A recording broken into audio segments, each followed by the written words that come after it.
তোর বাপ নাই, 100 টাকা তুই খাই, আমি নিলাম, তোরা আবার দিয়ে দিলাম।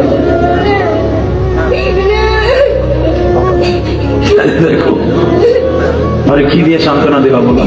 ও 100 টাকা লয়েছে, 100 টাকা আমার কাছে 1000 কোটি টাকা। তুই বাবা খাইস, তোর এটা দিলাম।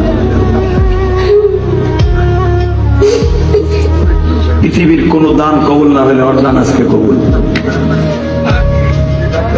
কি চাও, কি চাও?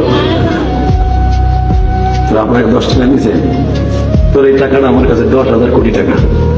আল্লাহ তুমি ওরে বলে আলম বানায়, আল্লাহ ওর বাবাকে মাফ করে দিও, ওর মাকে মাফ করে দিও। আল্লাহ ওর মনের কষ্ট তুমি বুঝছো, তা না হলে এই হাজার মানুষের সামনে দাঁড়িম করে স্টেজে পড়ে গেছে, দাঁড়িম করে পড়ে গেছে।